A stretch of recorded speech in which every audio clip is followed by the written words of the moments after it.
Hey everyone, it's Jenna. Welcome back to my channel.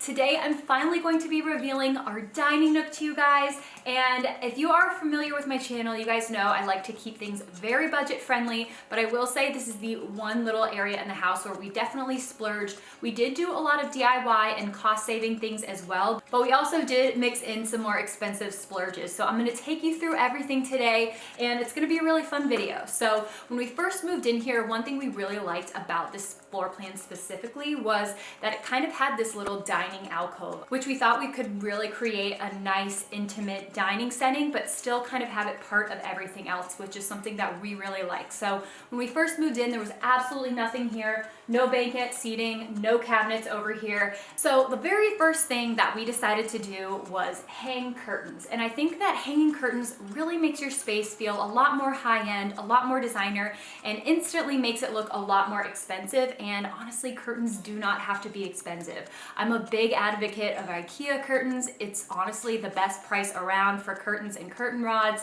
When hanging curtains, I always hang them higher than the actual window to create the illusion of really tall ceilings. Lots of designers do this, and you hardly ever see designers hanging them right at the window height. It makes your eye travel all the way up, so it kind of creates that optical illusion that the windows and the ceilings are taller than they actually are. So Ikea curtains, I will link the exact ones below. I always get the longest possible length that I can, and I believe that's 118 inches from Ikea, and I just hem them myself using the iron-on hem tape. It's like $3. It's really easy. I have a little mini tutorial on it in one of my videos. I will link it here. But it's super easy, and it gives you that custom curtain look for, $3. The next thing that we did was we wanted to extend our kitchen. So I'm gonna kind of move over here and talk about our little cabinet addition that we did. Okay, so over here we have our little cabinet addition, and the main purpose behind this, I could have, done a little bookcase or something else, but the reason I did this was because we do have an open concept floor plan, and our kitchen is on the smaller side when it comes to cabinets, so I really wanted to extend the sightline of the kitchen to make it just appear a lot bigger. So we actually went on the hunt for our same exact countertops. We matched our cabinets. We just went to the Home Depot, and then to track down our quartz countertop was a challenge. We actually ended up having to go a state over because they had a remnant of this. This countertop is Cabrini Gray quartz, and I love it. We actually got two-tone countertops in our kitchen, so our island is a lighter kind of quartz, and this is my absolute favorite. I wish that we would have just done the whole thing in this because it kind of has that faux concrete look, which I really like. It's easy to clean, it doesn't show stains, and I don't know, I just really like it. So my dad came and he helped Mike and I hang these cabinets because we had never hung cabinets or done anything like that before. We attached the countertop, and then my dad helped us with the backsplash. So we just ordered our same tile that we had. Luckily, we did this shortly after we moved in, so nothing was discontinued or anything like that. But if you are doing your own kind of backsplash, one tip that I do have is just lay out your tiles if they have some kind of variation like ours.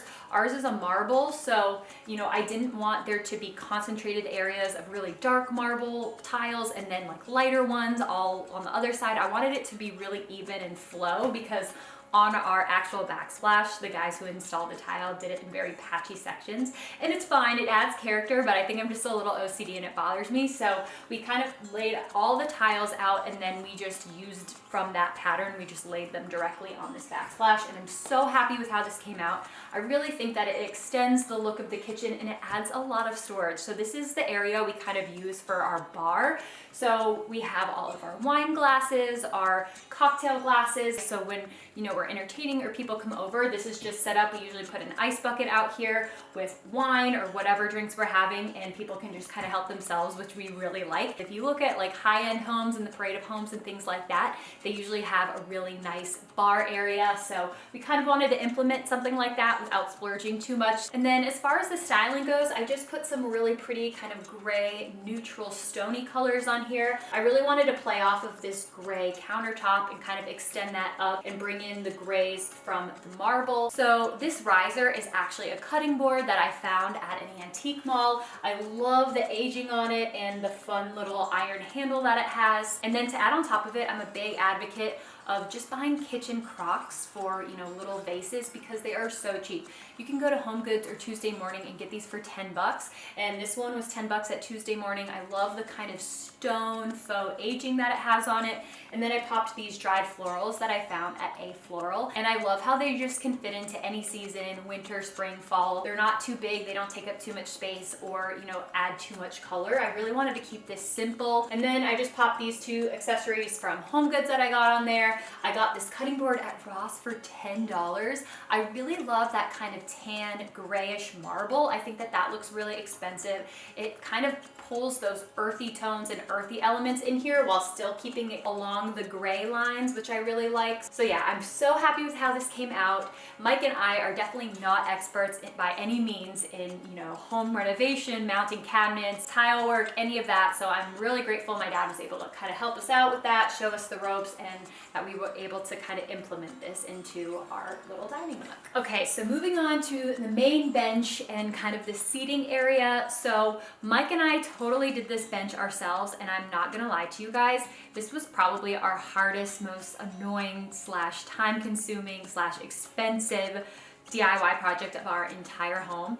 If you guys want a step-by-step tutorial of what we did, tell me in the comments below, because I didn't know if that was something you guys would want to see a whole video on. If I get enough comments, I will make one next week. It was not simple, quick, or easy by any means. We had a lot of setbacks. It probably took us, you know, maybe a month to a month and a half to complete it. So we are newbies. Mike framed it out. We actually had to move the outlets lower, which was a really big thing that we had to do, and that took a long time.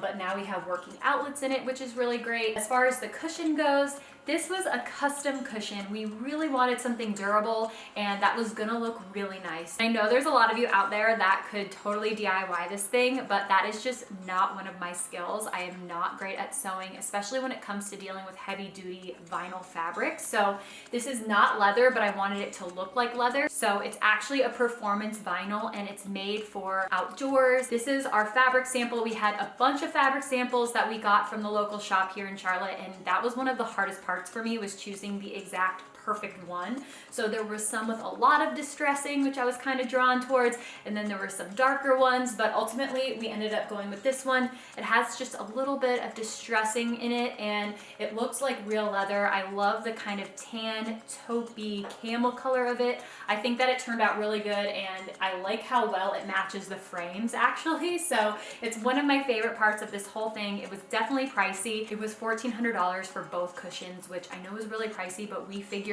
we were going to be getting a ton of use out of this space, and it's almost like another sofa for us. This was really important to us to have it durable, look nice, and just be professionally done. So that was definitely one of the biggest splurges out of this whole room. But I really love how it turned out. And then just to make it feel a little bit more casual and comfy, I accessorized with a bunch of pillows. Now, all of these pillows, except for one that is from Target, everything else is from Home Goods, and you honestly just cannot beat their prices there. So I'd always look out for, you know, ones made of like linen-y, taupey, gray, kind of light, casual, stripey materials, and I kind of made this collection of pillows. So we have some tan ones, some taupe ones. I like the one with the black stripes a lot, which ties it in our chairs. I've never seen another pillow like that since. I always keep my eye out, but that one was a really good find.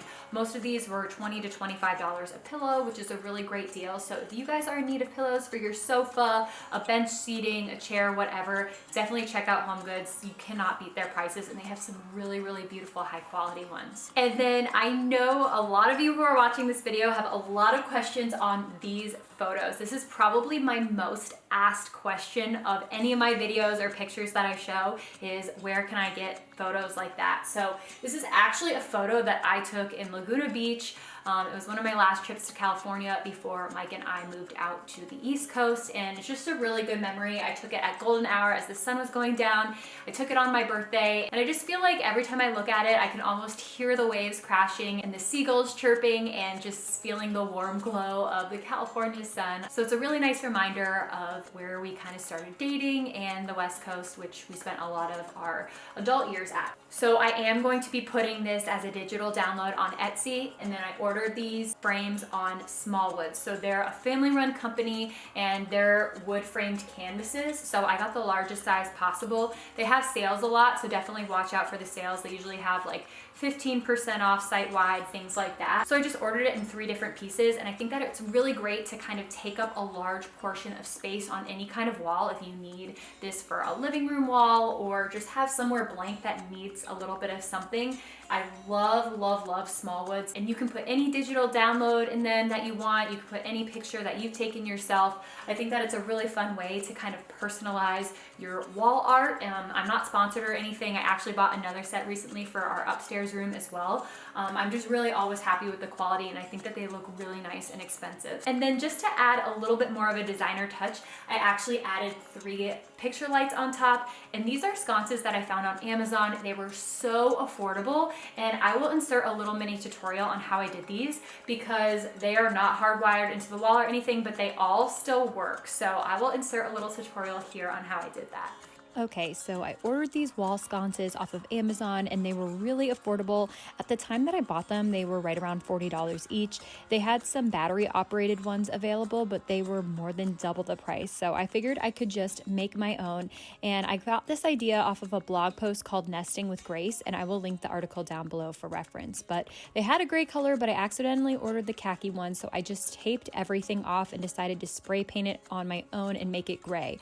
I wanted to kind of tie in my countertop color, so I found this really pretty stone gray and I just spray painted everything and gave it a good coat of that. So next I found these battery operated puck lights on Amazon, and I really liked that one remote controlled all 3 lights.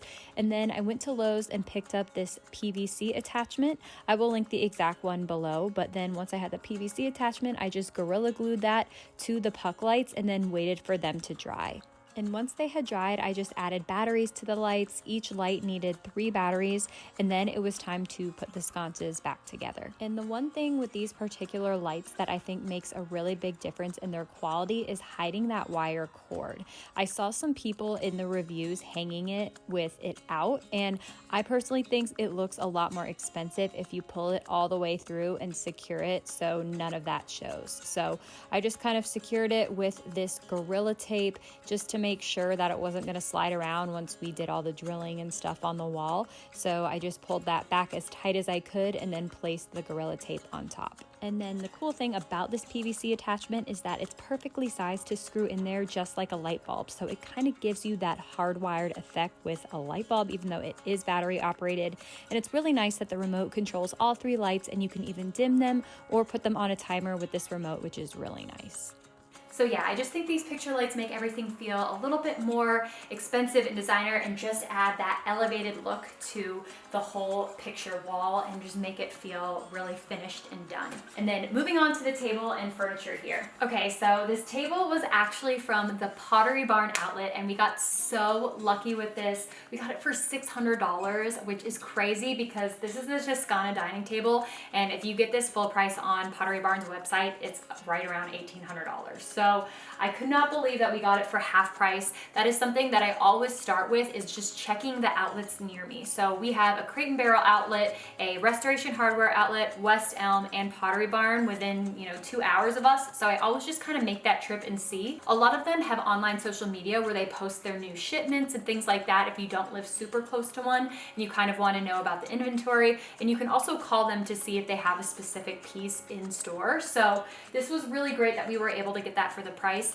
I love the look of this table. It does extend. My only thing that I don't 100% love about it is it has a lot of grooves on the top, so crumbs and like pieces of flowers or floral arrangements sometimes will get stuck in them, which is a little annoying. But the grooves are supposed to kind of mimic a antique, worn, aged table, which I love the look of. Our chairs are from Overstock, and I have not seen these back in stock for a really long time. If you guys follow me on my Like to Know It app, I always post when things in my home are restocked. So definitely follow me on there, and I will try to notify you guys when they do come back in stock, but they've been out for a really long time. So it was $250 for a set of 2 chairs, which I thought was really great. They're super duper comfortable. I love the curved back and that they have space for your arms to kind of rest on. This room is really bright, so I like adding punches of black. They tie in with our pendant lights as well, which are hanging over our island. So I really like the black chairs. I will link some similar black chairs below,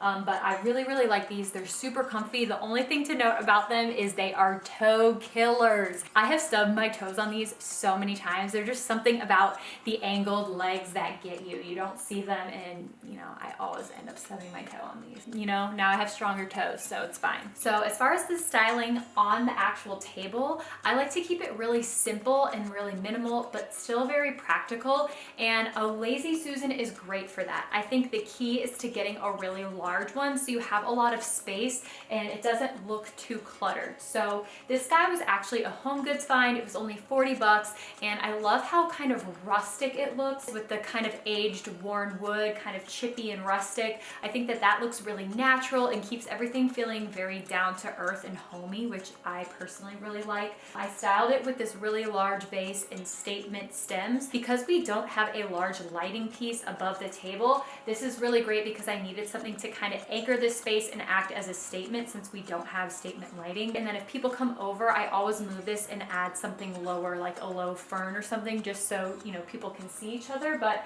for everyday styling purposes, I really love having this here, and I love the statement that it makes. I got this vase for $35 from a local antique shop, which was such a steal. And then I just have some practical everyday items on here. I like to keep it very neutral and simple, very earthy materials like marble coasters, ceramic salt and pepper shakers, and then another marble napkin holder. And that's really kind of all you need. There's some things that I add and take away just, you know, with the seasons and stuff like that. And I really love this Lazy Susan because it is just really practical when you have guests. Everything is within arm's reach for everybody and is an easy way to circle things around the table, especially if you put, you know, the things you're serving out on the Lazy Susan too.